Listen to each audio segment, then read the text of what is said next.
बिस्मिल्लाहिर्रहमानिर्रहीम। अस्सलाम वालेकुम। आप देख रहे हैं अलिफ न्यूज़ और मैं हूं आपके साथ माजिद अली। शामिल करते हैं पाकिस्तान और दुनिया भर से ब्रेकिंग न्यूज़ हेडलाइंस।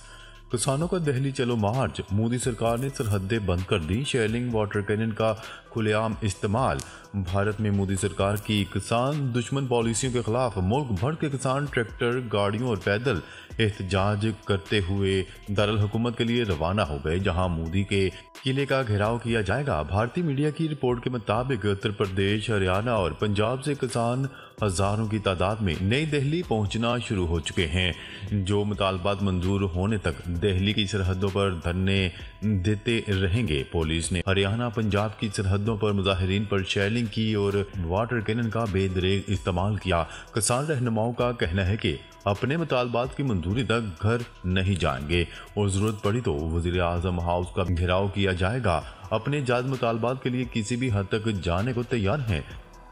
सरकार ने फसलों की बेहतर कीमतों का वादा पूरा नहीं किया। किसानों के दिल्ली चलो मार्च से कबल ही भारतीय पुलिस ने मुजाहिरीन की आमद रोकने के लिए सिंघू, गाजीपुर और टकरी की सरहदों पर नाकाबंदी कर दी। गाड़ियों को रोकने के लिए सड़कों पर कीले बिछा दी गई।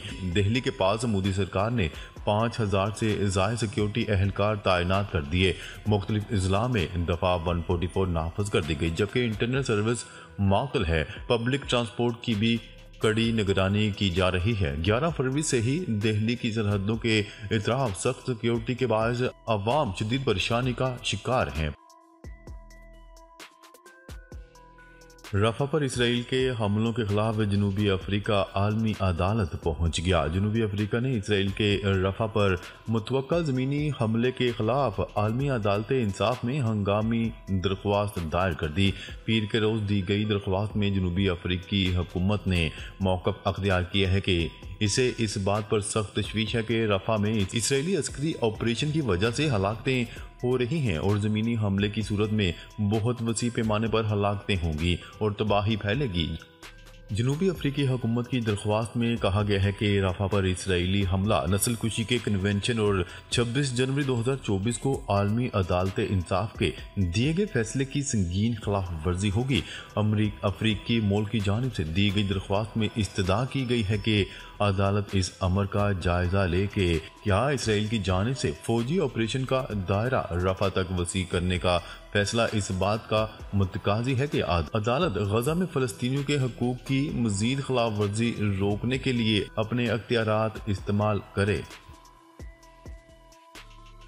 खबर के अगले हिस्से में बात करते हैं वज़ीर आज़म नरेंद्र मोदी के हाथों अबू ज़हबी में पहले हिंदू मंदिर का इफ्तिताह। वज़ीर आज़म नरेंद्र मोदी का मुत्तहिदा अरब अमारात के 3 रोज़ा सरकारी दौरे पर पहुंचने पर मंगल के रोज अबू ज़हबी हवाई अड्डे पर सदर शेख मोहम्मद बिन ज़ायद अल नहयान ने इस्तकबाल किया। मोदी का सन 2015 के बाद अमारात का ये 7वां और पिछले 8 माह के दौरान तीसरा दौरा है। भारतीय वज़ीर आज़म नरेंद्र मोदी आज बुध को अबू ज़हबी में पहले हिंदू मंदिर का इफ्तिताह करेंगे।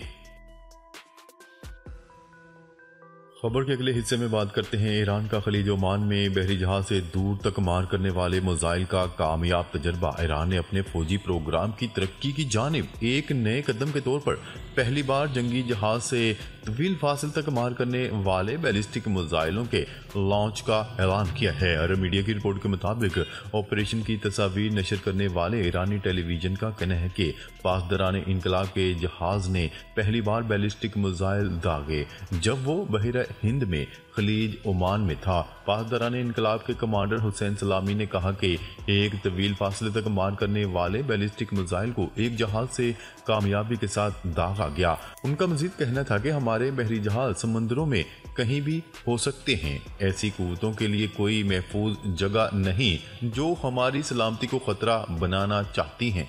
ईरानी टेलीविजन ने वजाहत की है कि शहीद महदूवी के जहाज से दागे गए 2 मिसाइल कम अज कम 1700 किलोमीटर की रेंज रखते थे और वस्ती ईरान में एक सहराई मकाम पर दागे गए। ये आजमाइशी बैलिस्टिक फायरिंग खलीज ओमान के इलाके से की गई है। गजा में इसराइली जंग के बायस खित्ते में फैलती हुई कशीदगी के माहौल में ये ईरानी तजर्बा बहुत अहमियत का हामिल है।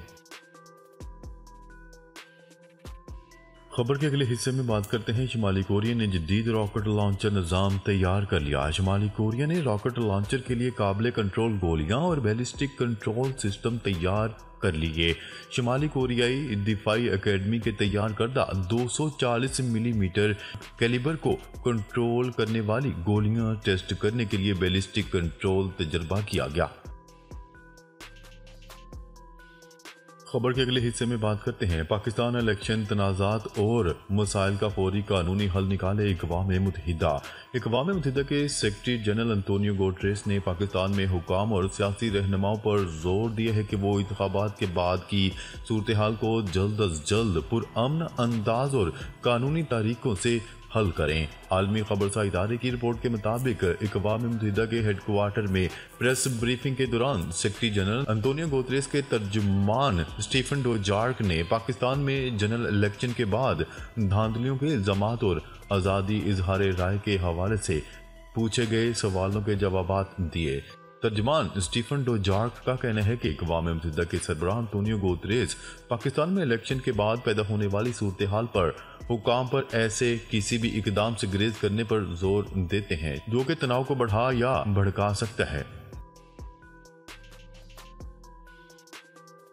खबर के अगले हिस्से में बात करते हैं। जमात इस्लामी का धांधली के खिलाफ जुमा को इस्लामाबाद में धरने का ऐलान। जमात इस्लामी ने आम इंतखाबात में धांधली के खिलाफ जुमे को इस्लामाबाद में धरने का ऐलान कर दिया। तर्जुमान जमात इस्लामी कैसर शरीफ का कहना था कि Jamaat Islami chief election commissioner से फौरी इस्तीफे का मुतालबा करती है। निगरान हुकूमत चीफ जस्टिस के जरिए अदालती कमीशन तश्कील दे। उनका कहना था कि धांधली से मुतल्लिक शिकायत इलेक्शन कमीशन को जमा करवाएंगे।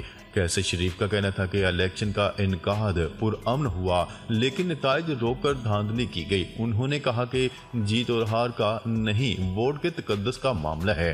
तर्जुमान जमात इस्लामी ने दावा करते हुए कहा है कि मामलात इलेक्शन कमीशन के बजाय कहीं और से कंट्रोल हो रहे हैं। बड़े पैमाने पर धांधली के बावजूद इलेक्शन कमीशन खामोश है। निगरान हुकूमत ढिठाई से इलेक्शन कमीशन को तहफ़्फ़ुज़ फराहम कर रही है। मौजूदा अदालती कमीशन से तमाम स्टेक होल्डर्स रजू कर सकते हैं। उन्होंने अदालती कमीशन की कार्रवाई को लाइव नशर करने का मुतालबा किया। खबर के अगले हिस्से में बात करते हैं। नए वज़ीर आज़म का इंतखाब 4 मार्च, सदारती इलेक्शन 8 मार्च को मुतवक्का। पाकिस्तान भर में 2024 के आम इंतखाबात मुकम्मल होने के बाद अब अगला मरहला हुकूमत साजी का है, जिसमें सादा अक्सरियत हासिल करने के लिए मुस्लिम लीग नून, पीपल्स पार्टी समेत दीगर इत्तेहादी जमातों से उम्मीद लगाए बैठी है। राय के मुताबिक तमाम उम्मीदवारों की कामयाबी के नोटिफिकेशन जारी होने के बाद मुल्क के नए वज़ीर आज़म का इंतखाब 4 मार्च को मुतवक्का है। वज़ीर आज़म मुंतखब होने के बाद सदारती इलेक्शन 8 मार्च को होने का इम्कान जाहिर किया गया है। स्पीकर और डिप्टी स्पीकर कौमी असम्बली का इंतखाब 1 मार्च, जबकि कौमी असम्बली का इजलास 29 फरवरी को बुलाए जाने का इम्कान है। क्या रहे कि वज़ीर आज़म मुंतखब होने के लिए ऐवान में अरकान की कुल तादाद में सादा अक्सरियत दरकार होती है। असम्बली के अरकान की कुल तादाद 336 है, जबकि वज़ीर आज़म को मुंतखब होने के लिए 169 अरकान की हमायत हासिल करना जरूरी है।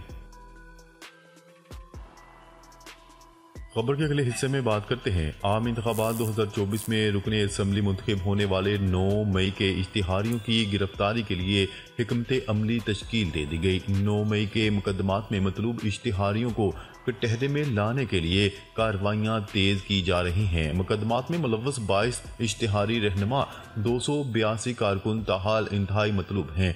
हालिया इलेक्शन के कामयाब उम्मीदवार मियां असलम इकबाल अली अमीन गंडापुर और इम्तियाज शेख 9 मई के वाकयात में लाहौर पुलिस को मतलूब है। अदालत की जानिब से इन्हें इश्तिहारी करार दिया गया था। JIT राय के मुताबिक इश्तिहारियों के रवाबत का तयन करने के लिए जियो फेंसिंग, मोबाइल ट्रैकिंग और IP एड्रेस ट्रेस कर लिए गए। इंतखाबात में सीट हासिल करने वाले इश्तिहारियों की गिरफ्तारी कानून के मुताबिक होगी।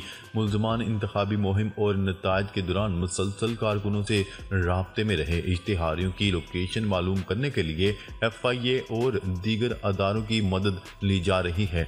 नाजरीन, अब तक के लिए इतना ही। मजीद खबरें लेकर बहुत जल्द आपकी खिदमत में हाजिर होंगे। तब तक के लिए अपना ख्याल रखिएगा। अल्लाह निगहबान।